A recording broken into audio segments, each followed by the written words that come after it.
നമസ്കാരം. ഭാഗ്യം ചാനലിലേക്ക് സ്വാഗതം. മഹാഭാഗ്യം ചാനലിലേക്ക് സ്വാഗതം. ഭാഗ്യം ചാനൽ കണ്ടാൽ ഭാഗ്യം വർദ്ധിക്കും എന്നാണ് ഞങ്ങൾ അവകാശപ്പെടുന്നത്. ഓക്കെ. പിന്നെ സ്വയം പോയിരുന്നത് ശരിയല്ല, ശരി സമ്മതിച്ചു. പക്ഷേ സംഭവം ഞാൻ പറയാതെ നിങ്ങളെങ്ങനെ അറിയുമത്? അതുകൊണ്ട് പച്ചയ്ക്ക് അവൾ പറയുന്നത് ക്രാഷ് ലാൻഡ് ചെയ്യുകയാണ്. ഭാഗ്യം ചാനൽ കണ്ടാൽ ഭാഗ്യം വർദ്ധിക്കും. നിങ്ങൾ ചുറ്റിനും നോക്കുക. ഈ വീഡിയോ കണ്ടുകൊണ്ടിരിക്കുമ്പോൾ എന്തൊക്കെ സംഭവിക്കുന്നു? പോസിറ്റീവ് കാര്യങ്ങളാണെങ്കിൽ സംഭവിക്കുന്നതെങ്കിൽ ഇപ്പോൾ തന്നെ സബ്സ്ക്രൈബ് ചെയ്യാം. ഓക്കെ. ഒരു 2 മാസം ഒരു പരീക്ഷണത്തിന് വേണ്ടി ഞങ്ങളുടെ ഭാഗ്യ ചാനലൊന്ന് സബ്സ്ക്രൈബ് ചെയ്ത് നോക്കാം. എല്ലാ വീഡിയോയും കാണുക. ഇടയ്ക്ക് ഞങ്ങൾക്ക് ഒരു ലൈക്കും ഷെയറും പിന്നെ ഹൈപ്പ് ചെയ്യുക എന്ന് പറയുന്നൊരു പരിപാടിയുണ്ട്, അതും ചെയ്യാൻ ശ്രമിക്കാം. ഓക്കെ. അപ്പോൾ ഈ വീഡിയോയിൽ ഞാൻ പറയുന്നത് ഉറക്കവും ഭാഗ്യവും തമ്മിൽ എന്തെങ്കിലും ബന്ധമുണ്ടോ? ഉണ്ട്. ആദ്യമായിട്ട് മനസ്സിലാക്കേണ്ട ഇതാണ്, ഉറങ്ങാനല്ല മനുഷ്യനെ ദൈവം സൃഷ്ടിച്ചത്, കർമ്മം ചെയ്യാനാണ്. ഓക്കെ. അപ്പോൾ നേരത്തെ കിടന്ന് ഉറങ്ങുക, നേരത്തെ എഴുന്നേക്കാം. ബ്രഹ്മമുഹൂർത്തം നിങ്ങൾക്കൊക്കെ അറിയാം, ബ്രഹ്മമുഹൂർത്തം എന്താണെന്നൊക്കെ ഉള്ളത്. ഈ ബ്രഹ്മമുഹൂർത്തത്തിൽ ഉണർന്ന് പ്രാർത്ഥിക്കണം, നിർബന്ധമാണ്. തീർച്ചയായിട്ടും നിങ്ങൾക്ക് ഭാഗ്യം വർദ്ധിക്കും. അപ്പോൾ നമ്മൾ ഉറക്കം അവഗണിക്കുക. ഉറക്കത്തെക്കുറിച്ച് നമ്മൾ ടെൻഷൻ അടിക്കരുത്. ഓക്കെ. ഇപ്പോൾ സംഭവം ഞാൻ പറഞ്ഞില്ല, കൃത്യമായിട്ട് നേരത്തെ കിടന്നുറങ്ങുക. അതായത് TV ചാനലുകൾ കാണുന്നത് പരമാവധി ഒഴിവാക്കുക. അതുപോലെ തന്നെ മൊബൈൽ ഉപയോഗിക്കുന്നു കഴിവതും ഒഴിവാക്കുക. പിന്നെ ഭാഗ്യം ചാനൽ കണ്ടോളൂ, കുഴപ്പമില്ല, ഭാഗ്യം വർദ്ധിക്കും. ഓക്കെ. അപ്പോൾ സംഭവം ഇതാണ്, നേരത്തെ കിടന്നുറങ്ങുക. അത് മാത്രം ചെയ്താൽ മതി. നേരത്തെ എഴുന്നേക്കാം. ഓക്കെ. അപ്പോൾ ഉറക്കം തീർച്ചയായിട്ടും ഒരു സംശയം വേണ്ട, നന്നായിട്ട് ഉറങ്ങിയെങ്കിലേ നമ്മുടെ ബുദ്ധി പരമാവധി വർദ്ധിക്കുകയുള്ളൂ. ഓക്കെ. ബ്രെയിനിൻ്റെ പവർ പരമാവധി കൂട്ടാൻ പറ്റത്തുള്ളൂ, വർദ്ധിപ്പിക്കാൻ പറ്റത്തുള്ളൂ. അപ്പോൾ നല്ല ഉറക്കം ബുദ്ധി വർദ്ധിപ്പിക്കും. അതേസമയം പകൽ കിടന്നുറങ്ങിയാൽ ഒരു സംശയവും വേണ്ട, പഴമക്കാരൊക്കെ പറഞ്ഞ് പദം വന്ന സംഭവമാണ് പകൽ ഉറങ്ങേണ്ടത്. നമ്മുടെ ഈ ടൈം ടേബിൾ ജീവിതചര്യ ചെറുതായിട്ടൊന്ന് മാറ്റുക. ചെറുതായിട്ടല്ല, ഇച്ചിരി ഒന്ന് നന്നായിട്ടൊന്ന് മാറ്റുക. രാത്രി സാധാരണ ഇപ്പോൾ പണ്ട് ഞാൻ ചെറുപ്പമായിരുന്നപ്പോൾ രാത്രി 11 മണി 12 മണി വരെയൊക്കെ ഇരുന്ന് TV കാണും. രാവിലെ 8 മണി 9 മണിക്കൊക്കെ ആയിരിക്കും എഴുന്നേക്കുന്നത്. അങ്ങനെയല്ല, നമ്മൾ കൃത്യനിഷ്ഠ പാലിക്കുക, പട്ടാളച്ചിട്ടയോടെ ജീവിക്കുക. കൃത്യമായിട്ട് ഉറങ്ങുക, കൃത്യമായിട്ട് ഉണരുക. അത് ഒരു സാധാരണ ഒരു ശീലം നമുക്ക് ഉണ്ടാക്കിയെടുക്കണമെങ്കിൽ 21 ദിവസം പരമാവധി പരിശ്രമിച്ചു കഴിഞ്ഞാൽ ഒരു ശീലം ഉണ്ടാക്കിയെടുക്കാവുന്നതാണ്, ശാസ്ത്രീയമായിട്ട് തെളിഞ്ഞിട്ടുള്ളത്. 21 days. അപ്പോൾ ഇന്ന് നിങ്ങൾ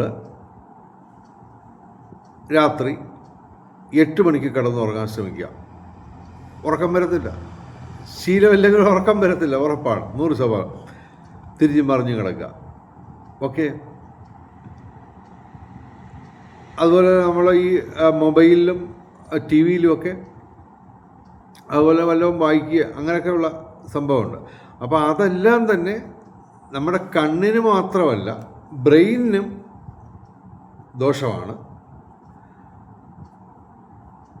അതേസമയം നമ്മൾ ഈ പറഞ്ഞ സംഭവങ്ങൾ, TV കാണുക, മൊബൈൽ കളിക്കുക, വായിക്കുക, ഇതൊക്കെ കഴിവതും രാത്രി 8 മണിക്ക് ശേഷം ഒഴിവാക്കുക. എന്നിട്ട് പരമാവധി കിടന്ന് ഉറങ്ങാൻ ശ്രമിക്കുക. ആദ്യം ഉറക്കം വരില്ല, ഉറപ്പാണ്. സാധാരണ 11 മണിക്ക് കിടന്ന് ഉറങ്ങുന്ന ആൾ എങ്ങനെയൊക്കെ തിരിഞ്ഞ് മറിഞ്ഞ് കിടന്നാലും ബോറടിച്ച് ഭയങ്കര ബുദ്ധിമുട്ടി ആയാലും നിങ്ങൾ ആദ്യത്തെ ദിവസം, ഇപ്പോൾ ഇന്ന് രാത്രി തന്നെ ശീലമില്ലെങ്കിൽ 8 മണിക്ക് കിടന്ന് ഉറങ്ങാൻ ഒക്കത്തില്ല, കിടക്കുക, ഉറക്കം വരാൻ വേണ്ടി ശ്രമിക്കുക. ഓക്കെ, അതിനൊക്കെ ഒരുപാട് ശാസ്ത്രീയ മാർഗങ്ങളൊക്കെ ഒരുപാട് പേര് പറഞ്ഞിട്ടുണ്ട്, അതൊക്കെ ഒന്ന് ശ്രമിച്ചു നോക്കാം. എന്നിട്ട് രാവിലെ 5 മണി, ഇപ്പോൾ ബ്രഹ്മമുഹൂർത്തം എന്ന് പറയുമ്പോൾ ഇപ്പോൾ ഇന്ന് ആഗസ്റ്റ്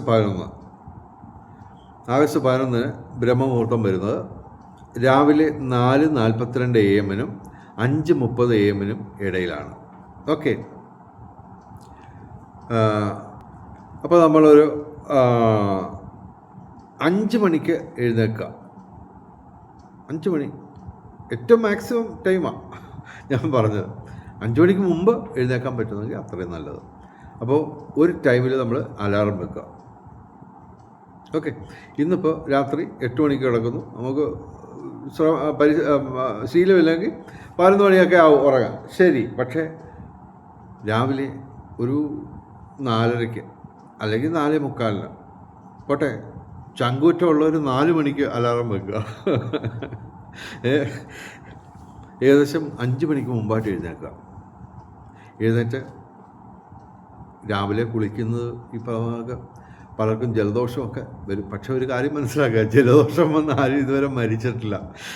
ആദ്യമൊക്കെ ജലദോഷമൊക്കെ വരും, ഇച്ചിരി ചുമയൊക്കെ പിടിക്കും, ഇച്ചിരി പനിയൊക്കെ പിടിക്കും. പക്ഷേ നമ്മളാ ശീലം ഉണ്ടാക്കിയെടുക്കാം. രാവിലെ കുളിക്കുമ്പോൾ ചൂടുവെള്ളം ഉപയോഗിക്കുകയാണെങ്കിൽ അത്രയും നല്ലത്. പക്ഷേ കഴിവതും തലയിൽ നമ്മൾ ചൂടുവെള്ളം ഒഴിക്കരുത്. ഓക്കെ, മനസ്സിലെ ചൂട് കൂടത്തേ ഉള്ളൂ. എന്നിട്ട് സംഭവം നമ്മൾ കൃത്യസമയത്തിന് കുളിക്കാം. ഓക്കെ, 5 മണിക്ക് എഴുന്നേൽക്കുന്നു, പെട്ടെന്ന് നമ്മൾ കുളിച്ച് തയ്യാറായി 5:13 പ്രാർത്ഥിക്കാൻ ശ്രമിക്കുക. ഞാൻ പ്രാർത്ഥിക്കുന്നത് 5:13 ഇന്നും 5:13 പ്രാർത്ഥിച്ചത്. ഓക്കെ, അപ്പോൾ ഏകദേശം 5 മണി അല്ലെങ്കിൽ അതിന് മുമ്പായിട്ട് അലാറം വെച്ച് എഴുന്നേൽക്കുക. ഉറക്കച്ചടവോടായിരിക്കും എഴുന്നേൽക്കുന്നത്, ഉറക്കം മതിയായില്ല. ഓക്കെ, അപ്പോൾ അങ്ങനെ വരുമ്പോൾ പകൽ മുഴുവൻ നമുക്ക് ഈ ഭയങ്കര തലവേദനയും ഒക്കെ കാണും. അപ്പോൾ ഇതുപോലുള്ള അസ്വസ്ഥതകൾ 21 ദിവസം കൊണ്ട് നമുക്ക് ചേഞ്ച് ചെയ്യാം. രാവിലെ കുളിക്കുന്നത് തീർച്ചയായിട്ടും ഇപ്പോൾ ഈ മഴക്കാലവും കൂടാണ്. അപ്പോൾ തീർച്ചയായിട്ടും ചൂടുവെള്ളത്തിലെങ്കിലും കുളിച്ചില്ലെങ്കിൽ, ചൂടുവെള്ളത്തിൽ കുളിച്ചാലും അത്യാവശ്യം ജലദോഷവും കാര്യങ്ങളൊക്കെ വരും, ചിലപ്പോൾ പനി പിടിച്ചതും. അതെല്ലാം തന്നെ നമ്മൾ ഫേസ് ചെയ്ത് മുന്നോട്ട് പോവാം. അപ്പോൾ ബോഡി തന്നെ, നമ്മുടെ ശരീരം തന്നെ അഡ്ജസ്റ്റ് ചെയ്തോളും. ഒരു 21 ദിവസം നന്നായിട്ട് പരിശ്രമിച്ച് കഴിഞ്ഞാൽ ഈ ടൈം ടേബിൾ ഒന്ന് മാറ്റാം. 8 മണിയാകുമ്പോൾ കിടന്നുറങ്ങാൻ പറ്റും. ഉറക്കം വരും, പകലുറങ്ങരുത്. ഓക്കെ, പകലുറങ്ങിയാൽ പോയി. പകലുറങ്ങാതെ നമ്മൾ രാത്രി 8 മണിക്ക് നമ്മൾ ഉറങ്ങുന്നുള്ളൂ. ആയിട്ട് രാവിലെ 5 മണിക്ക് മുമ്പായിട്ട് അലാറം വെച്ച് എഴുന്നേൽക്കുന്നു. അത് ശീലം ഉണ്ടാക്കി എടുക്കുക. 21 ദിവസം കൊണ്ട് നിങ്ങൾക്ക് അത് സാധിക്കും. ഓക്കെ, വലിയ ഹെർക്കൂലിയൻ ടാസ്കൊന്നുമല്ല. എന്നെപ്പോലുള്ളൊരു കുഴിമടിയന് പോലും ഇതാ ഇന്ന് രാവിലെ എനിക്കിപ്പോൾ അലാറമൊന്നും വേണ്ട, ശീലമായിട്ടുണ്ട്. ഇന്ന് രാവിലെ കൃത്യം 3:30 ആയപ്പോൾ എഴുന്നേറ്റത്.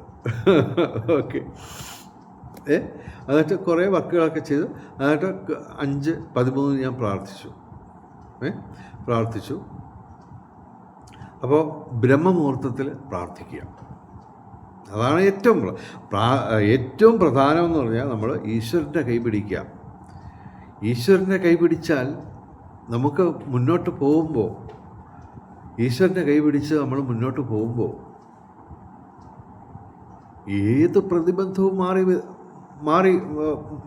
മറിയും. അതായത് നമ്മുടെ വഴിത്താരയിൽ തടസ്സമായിട്ട് നിൽക്കുന്നത് ഹിമാലയ പർവ്വതമാണെങ്കിൽ പോലും നമ്മൾ ഈശ്വരനുമായിട്ട് കൈപിടിച്ച് ചെല്ലുമ്പോൾ ആ ഹിമാലയ പർവ്വതം പോലും നിങ്ങൾക്ക് വേണ്ടി വഴിമാറിത്തരും. ചൈനീസ് വന്മതിലിൻ്റെ ഗേറ്റൊക്കെ തുറന്ന് താനേ തുറക്കും. ഓക്കെ, അപ്പോൾ സംഭവം ഇതാണ്. നമ്മൾ നേരത്തെ എഴുന്നേൽക്കുക, പ്രാർത്ഥിക്കുക, അതായത് കൃത്യസമയത്തിന് ഉറങ്ങുക, കൃത്യസമയത്തിന് ഉണരുക, കൃത്യസമയത്തിന് കുളിക്കുക, കൃത്യസമയത്തിന് പ്രാർത്ഥിക്കുക, കൃത്യസമയത്തിന് ആഹാരം കഴിക്കുക, കൃത്യസമയത്തിന് നമ്മൾ ക്ഷേത്ര ദർശനം നടത്തുക.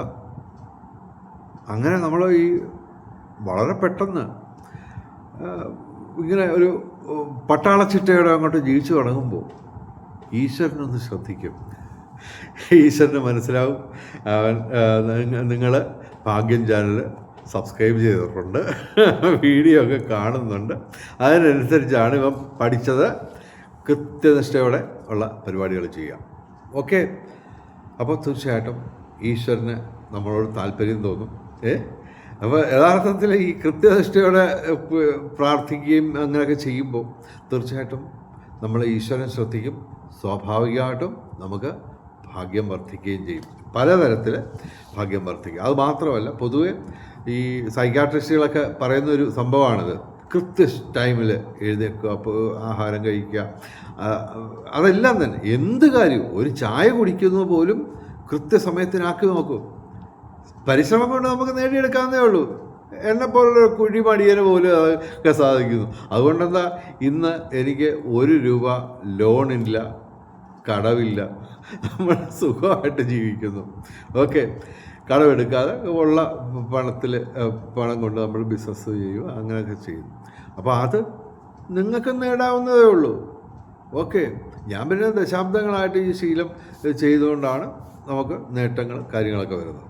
പിന്നെ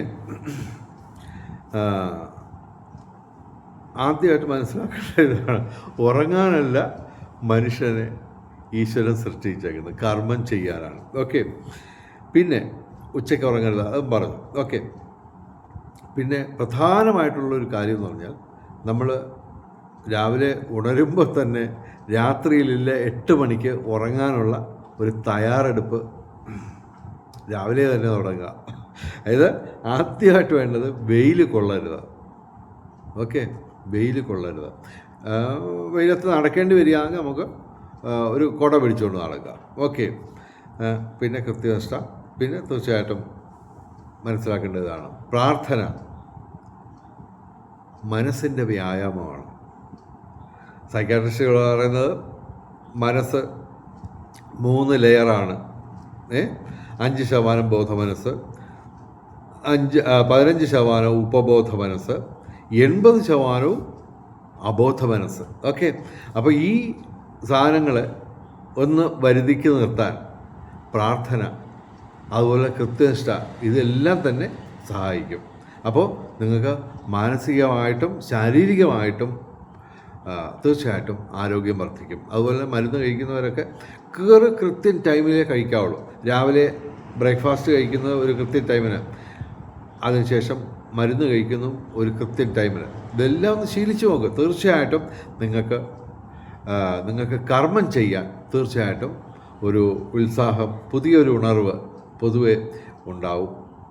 അതുവഴി നിങ്ങൾക്ക് ഭാഗ്യം വർദ്ധിക്കുക തന്നെ ചെയ്യും. ഓക്കെ, എന്തായാലും ഈ വീഡിയോ ഇവിടെ തൽക്കാലം അവസാനിപ്പിക്കുക. കാര്യം എനിക്ക് മലയാളികൾ അനുവദിച്ച സമയം എന്ന് പറഞ്ഞാൽ 10 മിനിറ്റാണ്. ഇപ്പോൾ 13 മിനിറ്റായി, 14 മിനിറ്റായി. അതുകൊണ്ട് മാത്രം തൽക്കാലം ഞാൻ ഈ വീഡിയോ ഇവിടെ അവസാനിപ്പിക്കുന്നു. തീർച്ചയായിട്ടും ഇതിൻ്റെ മറ്റ് കാര്യങ്ങൾ, ഒരുപാട് കാര്യങ്ങൾ ഇനിയും പറയാനുണ്ട് ഇതുമായിട്ട് ബന്ധപ്പെട്ട്. അത് ഞാൻ ഇനിയുള്ള വീഡിയോകളിൽ പറഞ്ഞോളാം. എന്തായാലും ഭാഗ്യം ചാനൽ സബ്സ്ക്രൈബ് ചെയ്താൽ ഭാഗ്യം കിട്ടും. അതുകൊണ്ട് സബ്സ്ക്രൈബ് ചെയ്യുകയെന്ന് പറഞ്ഞാൽ വലിയ കാശ് ചിലവുള്ള കാര്യമൊന്നുമല്ല. എന്തായാലും നമുക്ക് 300 രൂപയ്ക്ക് ഒരു മാസം റീചാർജ് ചെയ്യണം. അപ്പോൾ ആ ഒരു സബ്സ്ക്രിപ്ഷൻ കൂടെ കിടക്കുന്നു എന്ന് പറഞ്ഞ് ഒരു പ്രശ്നവും വരാൻ പോകുന്നില്ല, ഒരു നഷ്ടവും വരാൻ പോകുന്നില്ല. അപ്പോൾ ഒരു പരീക്ഷണത്തിന് വേണ്ടി നിങ്ങൾ എൻ്റെ ചാനൽ ഒരു 2 മാസത്തേക്ക് സബ്സ്ക്രൈബ് ചെയ്ത് നോക്കാം. നേട്ടങ്ങൾ ഉണ്ടാകുന്നെങ്കിൽ തീർച്ചയായിട്ടും അത് തുടരുക. എനിവേ, എല്ലാവർക്കും ഗുരുവായൂരപ്പൻ്റെ അനുഗ്രഹം കിട്ടട്ടെ എന്ന് പ്രാർത്ഥിച്ചുകൊണ്ട് വീഡിയോ അവസാനിപ്പിക്കുന്നു. നമസ്കാരം, ശുഭദിനം.